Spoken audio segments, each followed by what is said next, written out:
नमस्कार। मैं अरुण के शर्मा,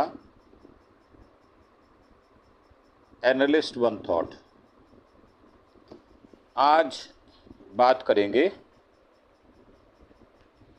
जो गाज़ा में नरसंहार हो रहा है उसके विषय में। वो बंद होना चाहिए और इजराइल से भारत को बात करनी चाहिए, क्योंकि अगर बात नहीं करेंगे तो वहाँ नरसंहार रुकेगा नहीं।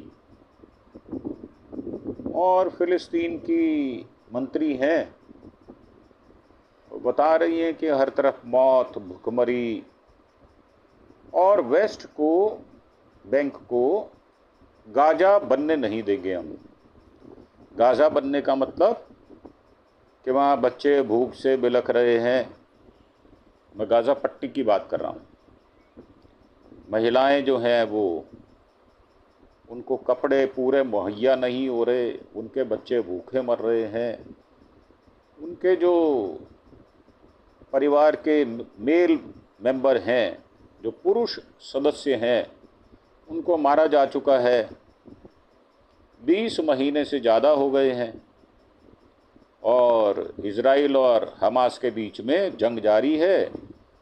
और इजराइल इसलिए भी युद्ध को जारी रखे हुए है कि जो बेईमानी के, हेरा फेरी के जो इल्ज़ाम लगे हैं इजराइल के निज़ाम पर, सुप्रीम कोर्ट में केस चल रहा है, वहाँ पर कोर्टों में केस चल रहा है, और वो बुरी तरह से फंसे हुए नज़र आते हैं। तो लिहाजा उन्होंने कहा कि जो देश का ध्यान है वो इस ओर मोड़ दिया जाए, तो उनको कोई भी उनके विरुद्ध एजिटेशन नहीं होगा, जबकि उनके विरुद्ध एजिटेशन हुए हैं। और ट्रंप ने भी उनको ये कह दिया कि उनके खिलाफ मुकदमे वापस लिए जाएं। अब गाज़ा, वेस्ट बैंक में हर दिन हालात बिगड़ते जा रहे हैं।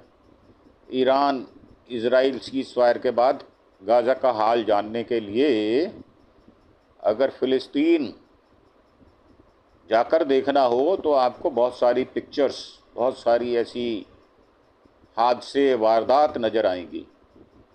फ़िलिस्तीन को 2 हिस्सों में बांट दिया गया है, एक गाज़ा, दूसरा वेस्ट बैंक।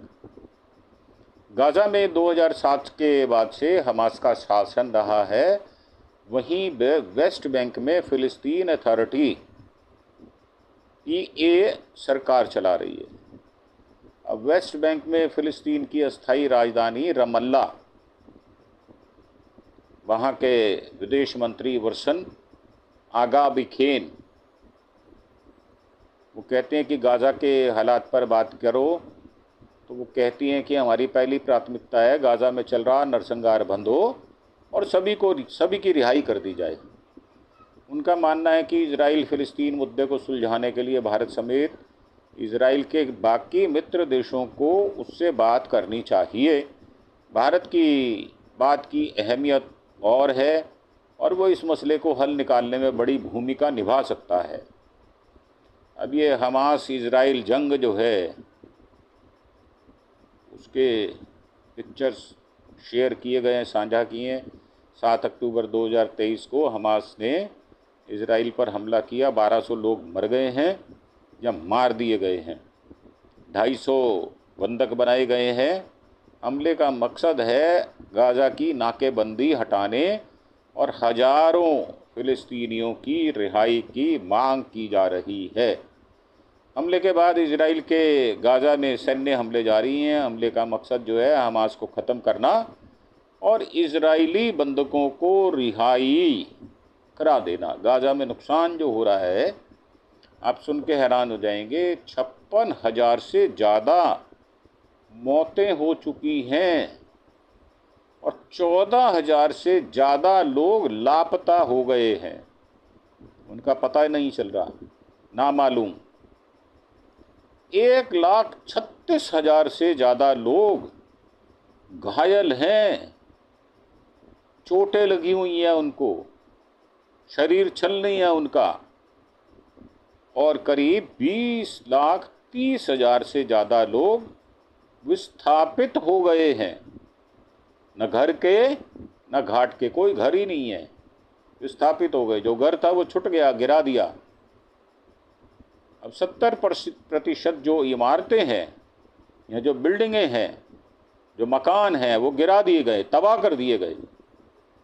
अब सवाल ये उठता है कि इजराइल के गाजा पर हमले जारी हैं, अभी वहाँ कैसे हालात हैं, और आक्रामक रुख जो है इजराइल ने फिलिस्तीनियों के प्रति अपना रखा है, और फिलिस्तीनियों की ज़िंदगी तबाह कर दी है। गाज़ा में आप जहाँ भी जाएंगे वहाँ मौत, भुखमरी नज़र आएगी।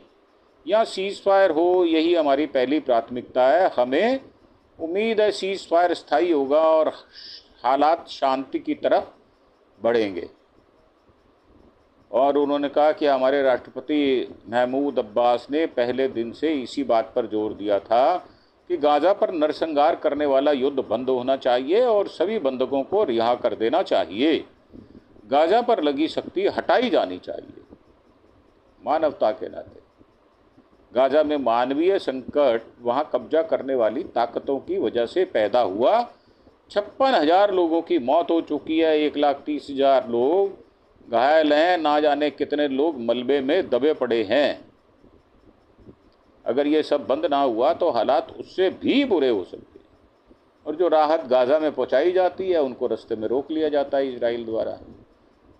खाना पीना, कपड़े, वो सब उनको जो इमदाद जाती है उसको पहुंचने नहीं दिया जा रहा।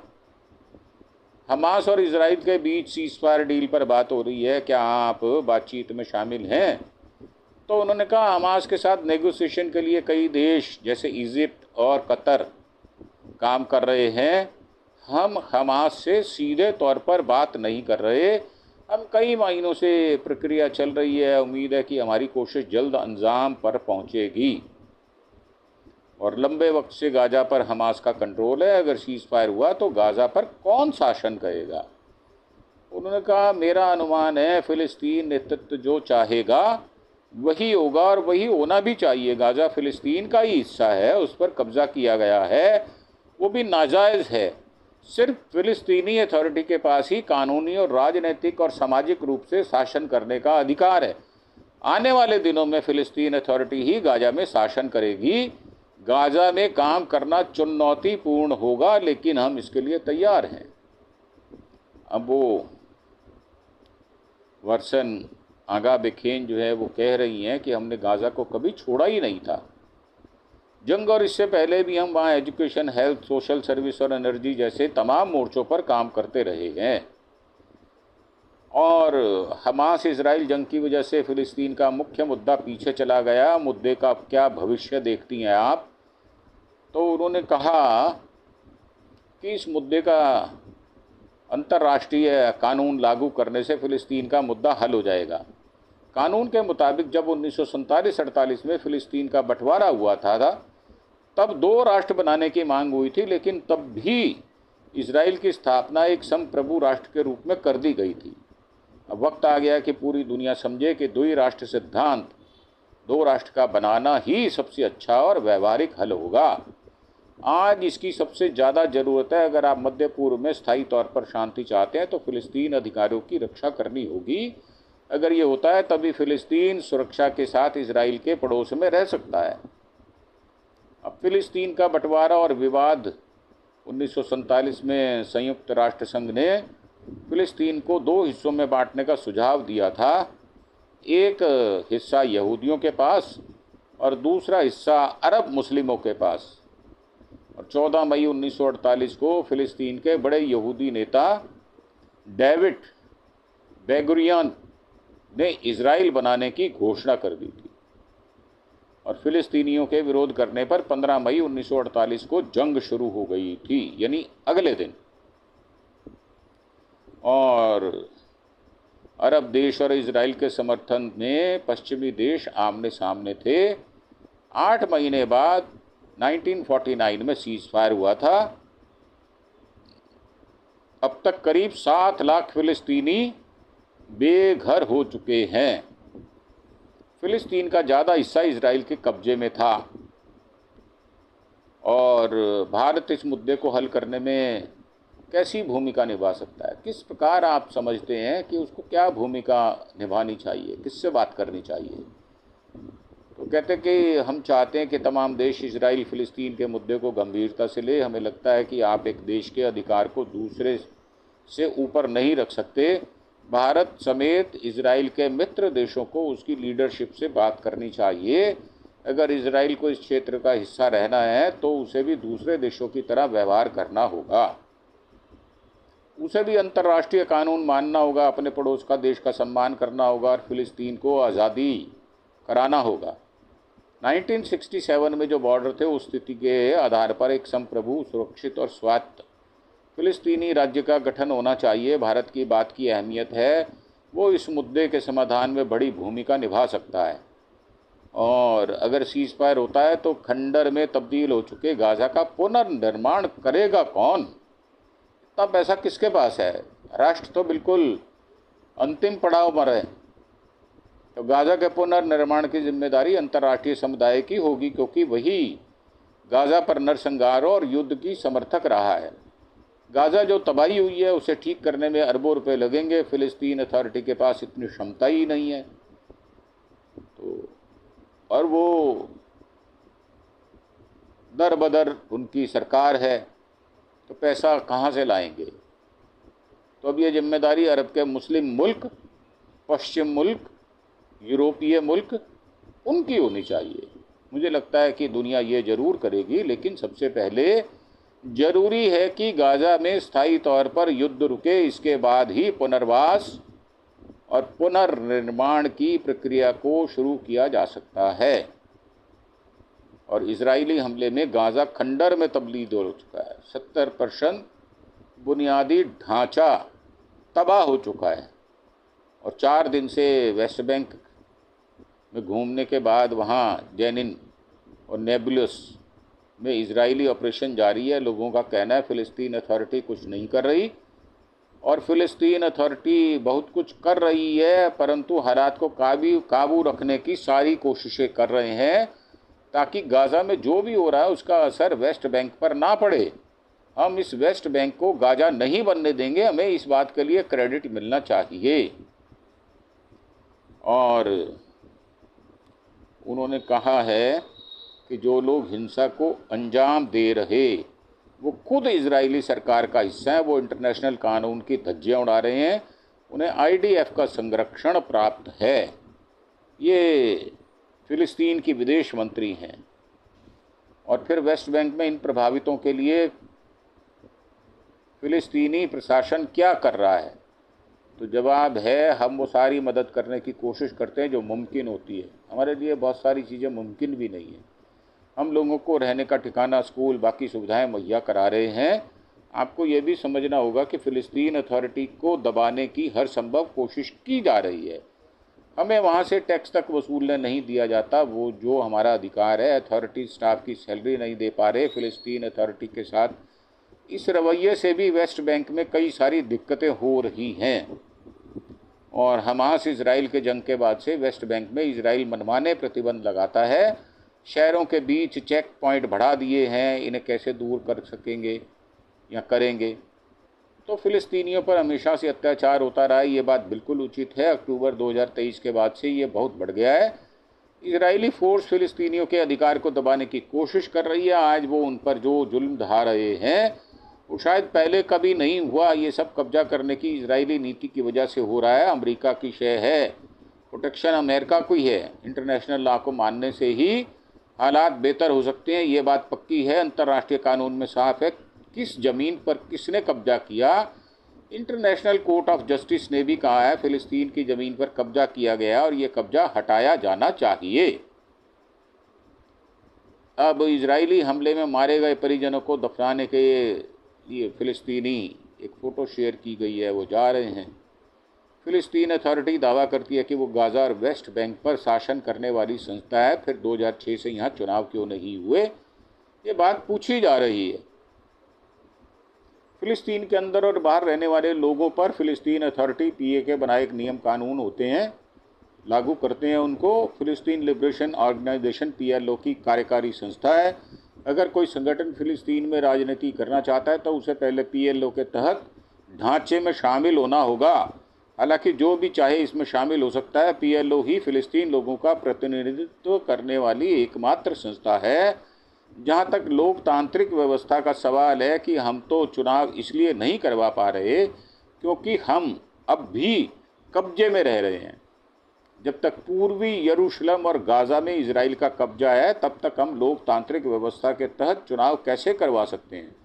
जब हालात बेहतर होंगे तो सबसे पहले हम चुनाव की मांग करेंगे क्योंकि हमारा अधिकार है ये। और फ़िलिस्तीन लिबरेशन ऑर्गेनाइजेशन पीएलओ, इसकी स्थापना 1964 में हुई थी। चेयरपर्सन महमूद अब्बास हैं भी। और पीएलओ संप्रभु फ़िलिस्तीन की स्थापना के लिए बना एक संगठन है। 100 से ज़्यादा देशों ने फ़िलिस्तीनियों के कानूनी प्रतिनिधि के तौर पर इसे मान्यता दे दी है। अब वेस्ट बैंक में आम फ़िलिस्तीनी कहते हैं कि पीए इजराइल के एजेंट की तरह व्यवहार करती है, हमारे दर्द से उन्हें कोई मतलब नहीं है।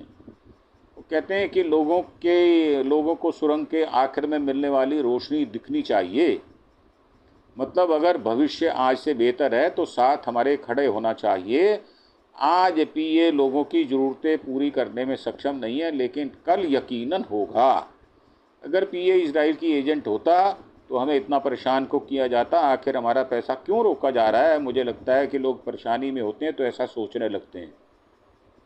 लोगों को उस राजनीतिक रास्ते पर वापस आना चाहिए जहां से शांति की स्थापना हो सकती है। और संयुक्त राष्ट्र और कई अंतर्राष्ट्रीय संगठन गाजा में मानवीय संकट का मुद्दा उठा रहे हैं, लेकिन इजराइल उन्हें मदद नहीं पहुंचाने दे रहा। क्या इजराइल इन संगठनों से ऊपर हो गया है? तो इजराइल यही करता आया है और यही करेगा। उसे पता है कि वो इन संगठनों से ऊपर है। पूरी दुनिया जो कहती है इजराइल हमेशा उससे उलट बात करता है।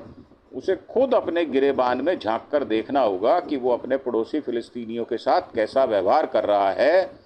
अगर इजराइल सुरक्षा और शांति के साथ रहना चाहता है तो हमारे अधिकारों की रक्षा के बिना ये मुमकिन नहीं है। ट्रंप फ़िलिस्तीन के मुद्दे को सुलझाने की बात तो करते आए हैं, आप उसे कैसी देखती हैं?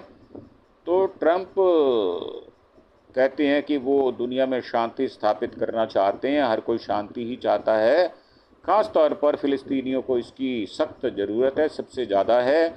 उन्हें हमारे अधिकारों के साथ अपना ये अभियान बढ़ाना चाहिए, तो हम भी उनके साथ खड़े हैं। और इसी साल मार्च से अब तक बीते 4 महीनों में भी गाज़ा में 7,000 के करीब लोगों की जान चली गई है और 24,000 लोग घायल हुए हैं।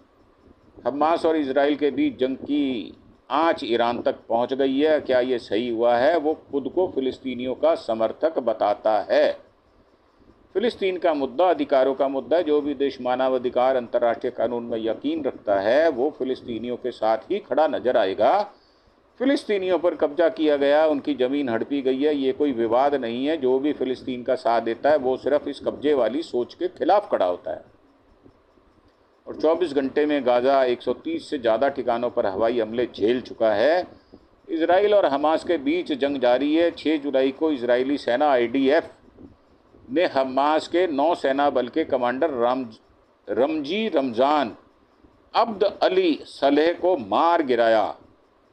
ये कार्रवाई गाज़ा सिटी में की गई। वहाँ IDF ने हमास के लड़ाकों को निशाना बनाकर हवाई हमला किया।